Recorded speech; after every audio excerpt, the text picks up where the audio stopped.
बिस्मिल्लाहिर्रहमानिर्रहीम। Hello dear students, welcome to online classes. तो ये आज हमारा चौथा वीडियो होने जा रहा है।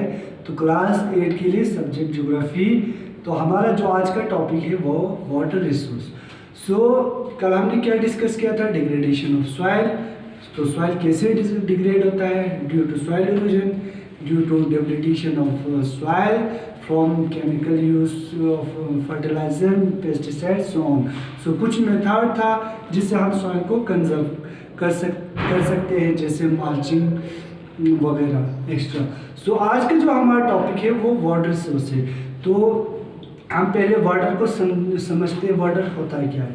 3/4 of the earth surface is covered with a water renewable natural resource known as water।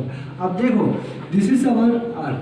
यहाँ पे जो तीसरी और चौथी हिस्सा 3/4 जो हमारा अर्थ सरफेस है वो किससे कवर किया गया है?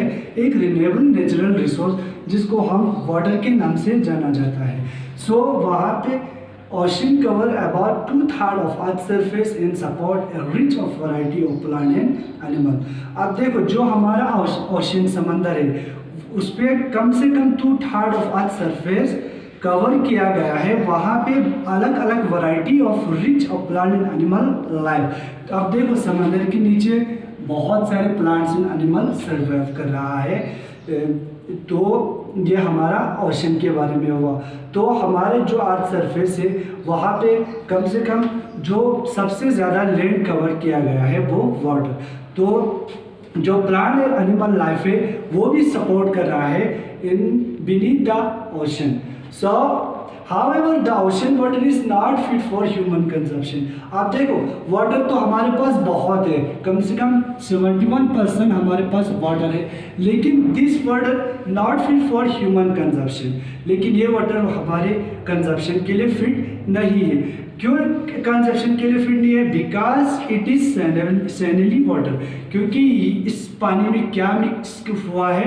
सैलिनी वाटर। ये साल्टी वाटर है। साल्टी वाटर की वजह से ये हमारी कंजप्शन के लिए फिट नहीं है। Fresh water account for only 2.7% and 70% of this occurs as ice sheet and glacier in Antarctica, Greenland and mountain region।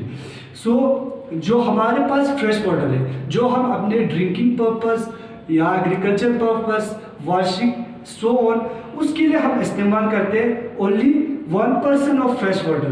तो हमारे पास टोटल जो फ्रेश वाटर है वो कितना है? सिर्फ 2.7%। तो 2.7% में भी जो 70% है वो किस फॉर्म में है? आइस शीट की फॉर्म में है और ग्लेशियर की फॉर्म में है। कहाँ पे? अंटार्कटिका और ग्रीनलैंड और माउंटेन एरिया में, माउंटेन रीजन में ये सारा ऑकर्स है। इस रीजन में हम सर्वाइव नहीं कर सकता है।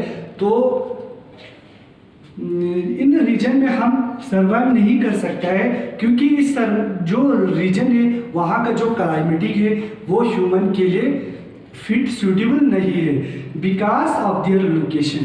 तो कोई बंदा एंटार्क्टिका में नहीं रह सकता है क्योंकि वहाँ पे जो टेम्परेचर है वो बहुत लो है, क्योंकि वहाँ पे आइसी आइस रहता है थ्रू आउट द ईयर। सालों साल वहाँ क्या रहता है? आइसी आइस रहता है। तो ग्रीनलैंड में भी यही हालात है और माउंटेन रीजन में तो भी यही हालात है। वहाँ पे बहुत सारे ग्लेशियर्स होता है। अब हमारे हिमालयाज को ही एग्जाम्पल ले लें तो वहाँ पे बहुत सारे ग्लेशियर्स है।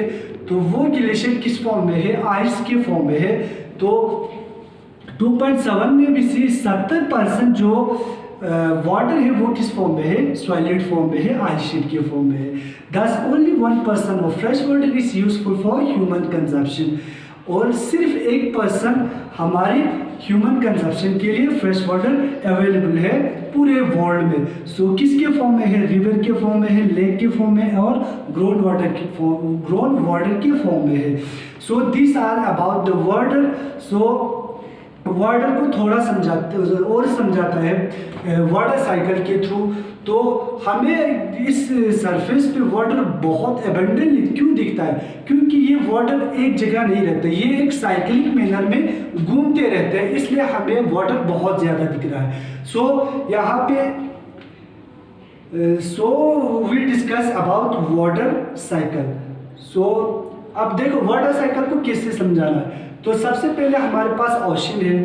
तो ओशन पे क्या होता है, जब सन रे यहाँ डायरेक्टली पड़ता है तो जो हमारा ओशन है, ओशन का जो अपर लेयर वाटर है वो क्या हो जाता है, बॉयल हो जाता है। वहाँ से वाटर वेपर निकलना स्टार्ट होता है in the form of evaporation. So जितने भी बहाव वहाँ से निकला, वाटर वेपर निकला, वो कंडेंसेशन के थ्रू कहाँ जाते हैं, आसमान में जाता है। आसमान में जाके वहाँ क्या बन जाता है, क्लाउड्स बन जाता है। वहाँ पे क्लाउड्स क्या होता है, यहाँ पे droplets of water of evaporation, जितने भी समंदर से इवापोरेट हुआ था जो वाटर वेपर, वो आसमान में जाके ड्रॉपलेट्स बन जाता है in the form of clouds.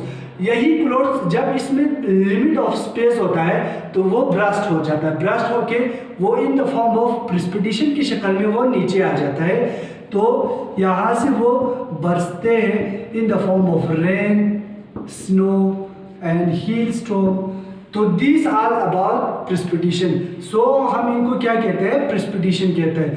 तो ये सरफेस पे पहुंचता है, फिर ये रन ऑफ होता है थ्रू स्ट्रीम, रिवर, फिर ये कहाँ पहुंचता है, एटलीस्ट ये फिर ओशन में पहुंचता है, फिर ओशन में पहुंचता है, फिर सनराइज को ये इवोपरेट करते हैं, फिर वाटर वेपर बन जाता है, फिर कंडेंसेशन होता है, फिर प्रिसिपिटेशन।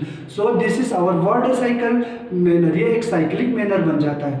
तो this are about water resource. So उसके बाद हम कुछ प्रॉब्लम को पढ़ते हैं कि water problem of water availability. अब देखो यहाँ हमारे जो सरफेस है यहाँ पे बहुत सारे वाटर है, तो हमें वाटर का प्रॉब्लम क्यों होता है। बहुत से जगह ऐसा है जहाँ पे कोई पानी का बहुत शॉर्टेज है, जैसे this is scarcity of water in many region of the world. अब देखो पानी का किल्लत बहुत सारे रीजन में है पूरे दुनिया में, जैसे मोस्ट ऑफ अफ्रीकन रीजन में बहुत सारे, West Asia, South Asia and part of western USA, most country located in climatic zone.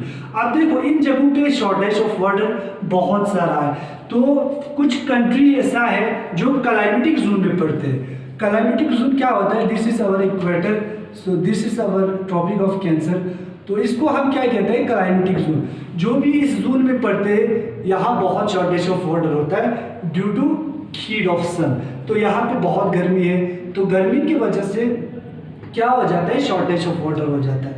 तो वाटर शॉर्टेज में भी consequence of variation in seasonal and annual precipitation.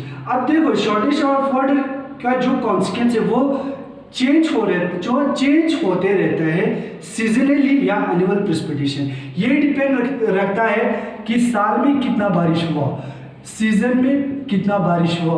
तो जितना हमारा जो सीजनल चेंज होता है बारिश, तो उस पर डिपेंड रहता है क्या, हमारा जो शॉर्टेज ऑफ वाटर इस पर डिपेंड रहता है कि बारिश अगर हो रहा है तो शॉर्टेज ऑफ वाटर नहीं होगा, अगर बारिश नहीं होगा तो शॉर्टेज ऑफ वाटर हो सकता है। तो this are about the water resource and problem of water availability and water cycle. Hope you understand water resource and water cycle.